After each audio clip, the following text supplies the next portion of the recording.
योगी जी की बिरादरी से उनका ताल्लुकात है, इसलिए ऐसे गुंडे माफिया अपराधियों के खिलाफ योगी सरकार भी मौन है। ये करनी सेना के नाम पर कुछ कीड़े मकोड़े जी योगी सरकार की कानून की धज्जियां उड़ा रहे हैं। ठाकुर होने का एक लाइसेंस मिला हुआ है कि जैसा चाहो वैसा कानून तोड़ो।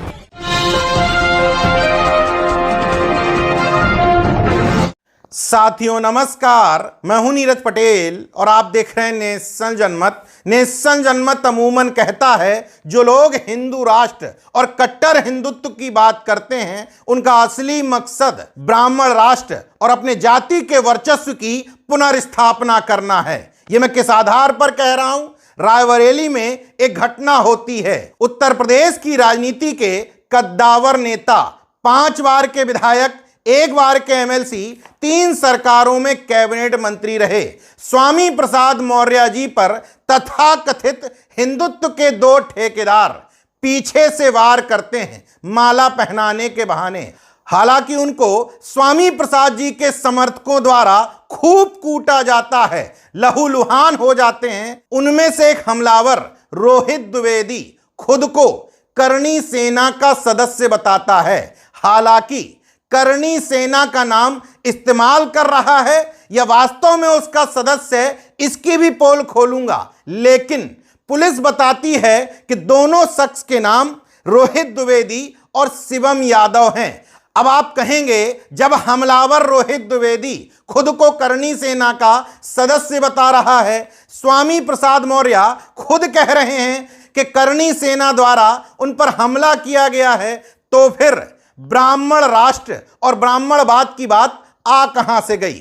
दरअसल शिवम द्विवेदी के समर्थन में जितने भी लोग खड़े हुए हैं उनमें एक जाति विशेष के संगठनों की भरमार है। यहां तक कि खुद को सांबीबी पीठ का पीठाधीश्वर कहने वाला काली सेना का फाउंडर स्वामी आनंद स्वरूप, जिसका असली नाम आनंद पांडे है, वो भी खुलकर जातिवाद पर उतर आया।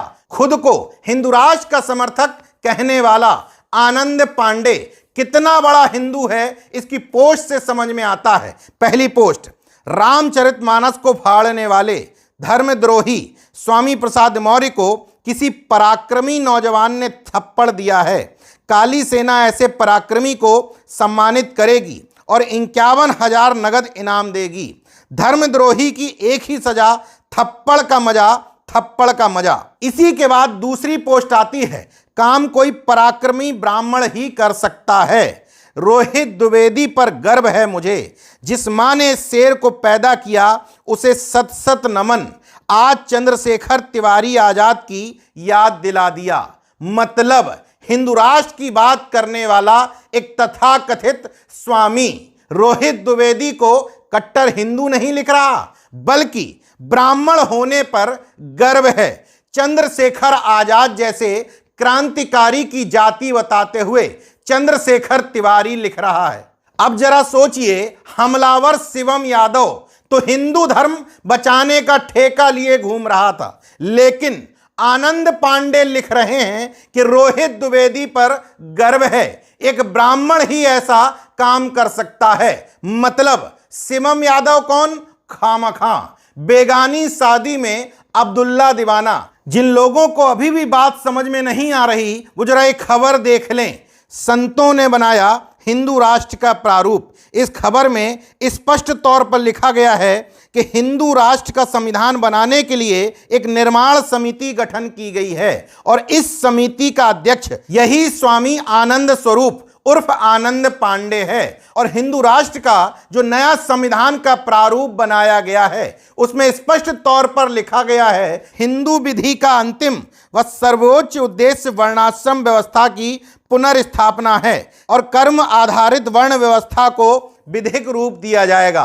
कर्म आधारित मतलब यादव का काम जो है वही करेगा, कुर्मी का काम जो है वही करेगा, तेली का काम जो है वही करेगा। यानी कि इस धर्म की व्यवस्था में वर्ण की व्यवस्था अनुसार जो काम तुम्हें सौंपा गया है वही काम तुम्हें करना होगा। पढ़ाई लिखाई करने का अधिकार वर्ण व्यवस्था के हिसाब से शूद्रों से छीन लिया जाएगा। खैर, इस सब के बावजूद जो हिंदू राष्ट्र बनाना चाहते हैं उनको गुलामी मुबारक। मैं लौट करके मुद्दे पर आता हूं। मैंने कहा था कि रोहित द्विवेदी ने तथाकथित रूप से खुद को करणी सेना का सदस्य बताया था। जब मैं इस मामले की पड़ताल कर रहा था तो करणी सेना रायबरेली के जिलाध्यक्ष मोनू सिंह भदौरिया का एक बयान मिलता है।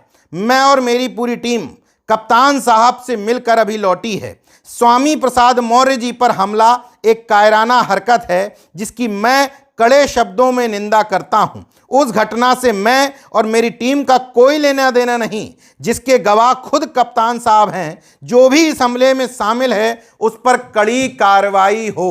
यानी कि करणी सेना ने खुद इन गुंडों से अपना हाथ खींच लिया है।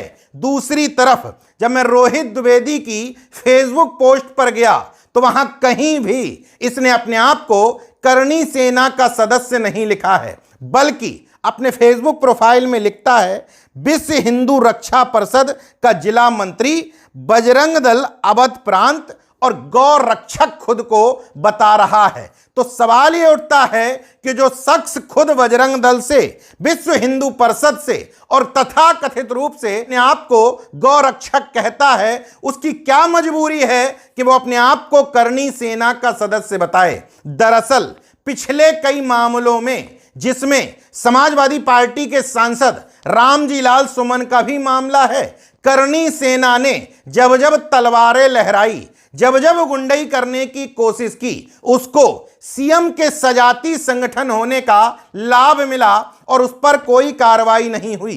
तो शायद रोहित द्विवेदी ने भी सोचा होगा कि इसी संगठन की आड़ में छुप जाऊं। बहरहाल जो भी हो, रोहित द्विवेदी खुद को कट्टर हिंदू राम भक्त लिख रहा है और कह रहा है मेरे आराध्यों के बारे में स्वामी प्रसाद मौर्य अनाप शनाप बयान देते हैं।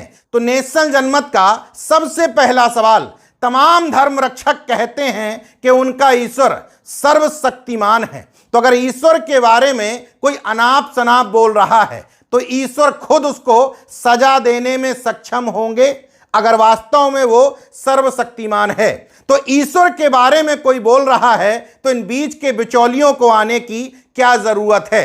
क्यों सड़क पर आकर गुंडई करते हैं और बुरी तरीके से पीटे जाते हैं? दूसरी बात, इस तरह की कायराना हरकत करने वालों को हीरो की तरह प्रेजेंट किया जाता है, धर्मरक्षक बताया जाता है। इसलिए शिवम यादव और रोहित द्विवेदी जैसे गौगुंडों को लगता है कि प्रसिद्धि पाने का यह एक आसान तरीका है। लेकिन इस बार दांव उल्टा पड़ गया। गए थे स्वामी प्रसाद मौर्य पर हमला करने, लेकिन खुद बुरी तरीके से पिट करके जेल की सलाखों के पीछे पहुंच गए। बहरहाल इस घटना से एक बात और साबित हो जाती है कि पिछड़े दलितों और सवर्णों के जातिवाद में एक मूल अंतर है। पिछड़े दलित असहमति के लिए हिंसा का सहारा नहीं लेते, लेकिन सवर्णों के संगठन असहमति के लिए जहां एक तरफ हिंसा का सहारा लेते हैं, वहीं दूसरी तरफ उनके जाति के लोग खुल करके हिंसा करने वालों के समर्थन में उतर जाते हैं। इस घटना में भी यही हुआ। शिवम यादव का समर्थन कुछ एक लोगों को छोड़ दें तो ना उसके जाति और ना जाति के संगठन कर रहे हैं, लेकिन रोहित द्विवेदी के साथ खुल करके एक विचारधारा और जाति के संगठन आ गए हैं। खैर, इस घटना के बाद भी इतनी सी बात समझ में ना आए कि मसला धर्म बचाने का नहीं बल्कि जाति वर्चस्व बचाने का है, तो आपके बच्चों का भविष्य कोई नहीं बचा सकता। देखते रहिए नेशनल जनमत, जागरूक और सजग बने रहिए। जय विज्ञान, जय संविधान, जय लोकतंत्र। धन्यवाद।